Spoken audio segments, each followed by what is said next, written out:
आप सबका स्वागत है। क्या आपने कभी सोचा है कि कुछ लोग जन्म से ही भाग्यशाली क्यों होते हैं और कुछ का जीवन संघर्षों से भरा क्यों होता है? क्या ये सिर्फ इत्तेफाक है या किसी पुराने कर्ज का हिसाब?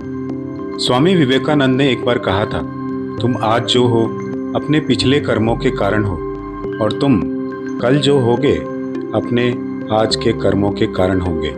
मौत अंत नहीं है बल्कि एक दरवाजे का खुलना है।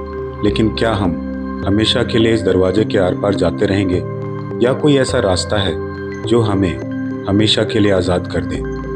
आज के इस वीडियो में हम भारत के महानतम दार्शनिक स्वामी विवेकानंद की दृष्टि से समझेंगे पुनर्जन्म के रहस्य और मोक्ष की परम स्वतंत्रता को। अगले 5 मिनट आपके जीवन को देखने का नजरिया बदल सकते हैं। विवेकानंद जी कहते थे कि ये ब्रह्मांड एक विशाल पाठशाला, एक स्कूल है। आत्मा यहाँ तब तक आती रहती है जब तक वो अपना पाठ पूरा नहीं कर लेती। पुनर्जन्म कोई सजा नहीं है बल्कि प्रकृति का दिया हुआ एक और मौका है। जैसे हम फटे हुए कपड़े बदलकर नए वस्त्र पहनते हैं, वैसे ही आत्मा एक शरीर छोड़कर दूसरा धारण करती है। लेकिन ये नया शरीर कैसा होगा, ये तय करते हैं आपके संस्कार, वे विचार और कर्म जो आपकी आत्मा पर अपनी छाप छोड़ गए हैं। विवेकानंद के अनुसार आपकी अधूरी इच्छाएं वो ही एक चुंबक हैं। वो चुंबक हैं जो आपको फिर से इस धरती पर खींच लाती हैं। अक्सर लोग पूछते हैं कि भगवान हमें दुख क्यों देते हैं। विवेकानंद इसका स्पष्ट उत्तर देते हैं, ईश्वर को दोष मत दो। तुम जो खुद झेल रहे हो वो तुम्हारी ही बनाई हुई आग है जिसमें तुम जल रहे हो। कर्म का नियम अचूक है।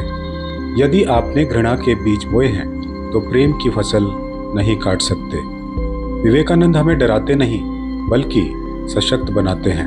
वो कहते हैं कि हमें हमारे अतीत ने हमारा वर्तमान बनाया है, तो हमारे पास अपनी मर्जी का भविष्य बनाने की पूरी शक्ति है।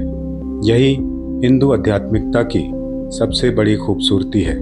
यहाँ आप असहाय नहीं बल्कि अपने भाग्य के विधाता हैं। अब सवाल आता है, क्या इस चक्र का कभी अंत होगा? विवेकानंद के लिए मोक्ष का अर्थ स्वर्ग जाना नहीं था। उनके लिए मोक्ष का अर्थ था फ्रीडम, स्वतंत्रता। वो कहते थे, जिस दिन मनुष्य को ये अनुभव हो जाता है कि वो मांस और हड्डियों का शरीर नहीं बल्कि सच्चिदानंद, सत्य, चित्त और आनंद स्वरूप आत्मा है, उसी क्षण वह मुक्त हो जाता है।